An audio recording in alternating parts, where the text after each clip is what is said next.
In 2025, one of the biggest debates on UK roads isn't about speed, luxury, or even brand loyalty. It's about cost. More and more drivers are asking themselves, is it really cheaper to drive an electric vehicle, or does petrol still make more sense for the average person? At first glance, EVs seem like the obvious money saver, with lower fuel bills and fewer moving parts to maintain. But in reality, the answer isn't so simple. The UK car market has shifted, with rising electricity prices, higher insurance premiums for EVs, and questions about long-term battery costs. Meanwhile, petrol cars face soaring fuel costs, strict environmental charges like ULEZ, and heavier taxes. So, when you strip away the hype and look at the numbers, which side actually comes out on top? This video takes you through every angle of the cost equation. So by the end, you'll know whether EVs or petrol cars truly win in the UK today.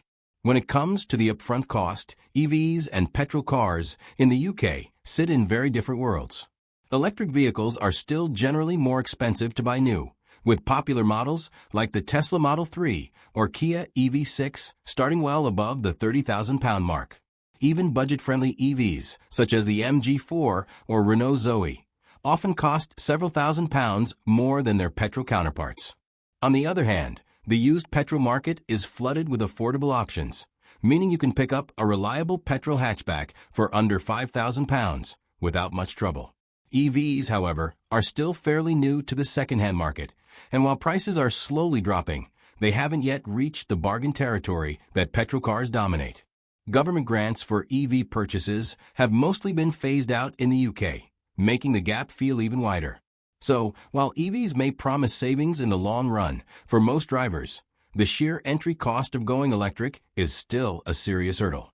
This is where the real day-to-day savings battle begins.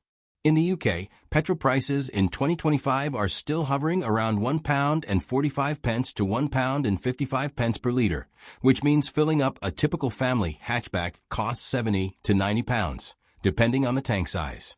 For drivers covering 10,000 miles a year, that works out to roughly £1,800 to £2,000 annually just on fuel. EVs, on the other hand, are powered by electricity, and charging at home overnight on an off-peak tariff can cost as little as 7–10p per kilowatt-hour. That means filling a 60 kilowatt-hour EV battery can cost under £7, giving drivers a yearly charging bill closer to £500 to £600 for the same mileage.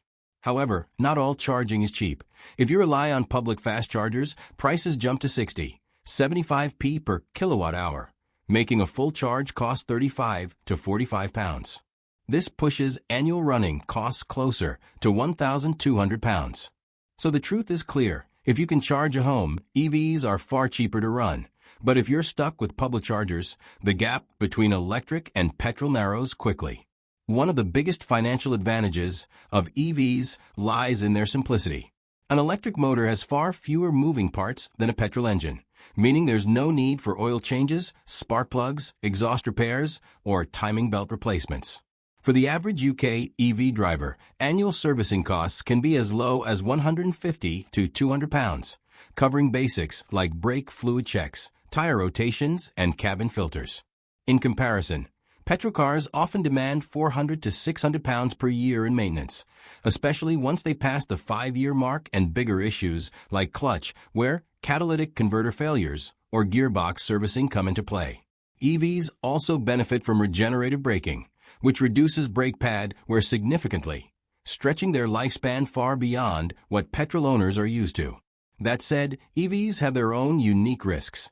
If a battery fault or electronics issue arises, repair bills can be eye-watering, sometimes running into the thousands.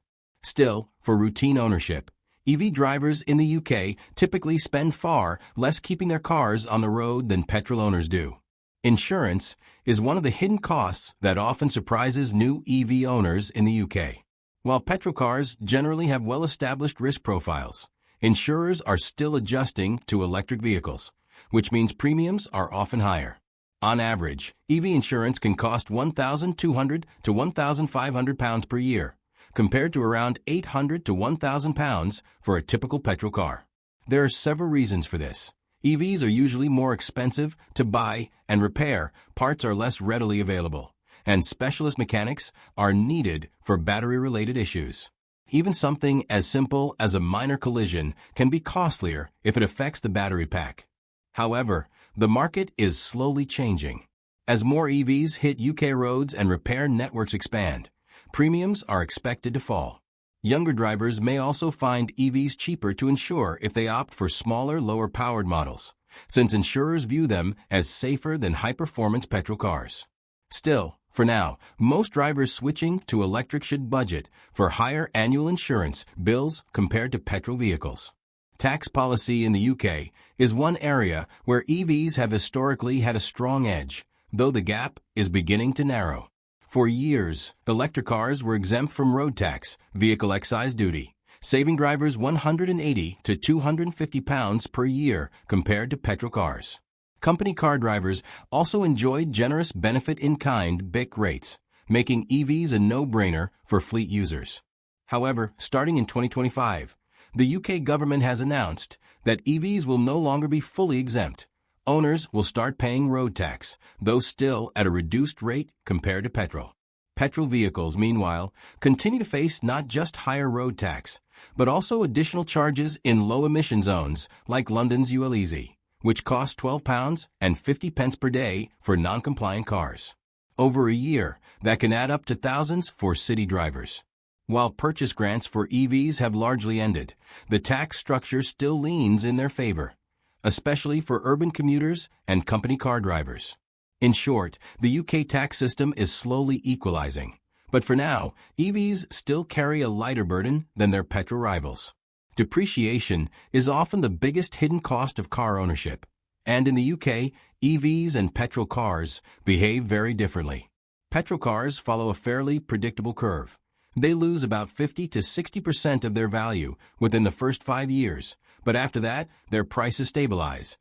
And there's always a strong used market for reliable models like the Ford Fiesta, VW Golf, or Toyota Corolla. EVs, on the other hand, are still in a volatile stage. Early models like the Nissan Leaf saw brutal depreciation, partly because of rapid improvements in battery tech and range anxiety among buyers. However, things are changing. Demand for second-hand EVs is rising as more people want affordable entry points into electric driving. Cars with solid range, 200-plus miles, and reliable charging networks, like the Kia e-Niro or Tesla Model 3, are now holding value much better. Still, uncertainty around long-term battery health keeps some buyers cautious. For petrol owners, resale is predictable. For EV owners, resale depends heavily on brand reputation, range, and how quickly the technology evolves. When all costs are laid out, purchase price, fuel or charging, servicing, insurance, tax, and depreciation, the answer isn't black and white. For city drivers with access to home charging, EVs almost always work out cheaper in the long run. Low running costs, reduced maintenance, and tax benefits offset the higher upfront purchase price, especially if you keep the car for several years.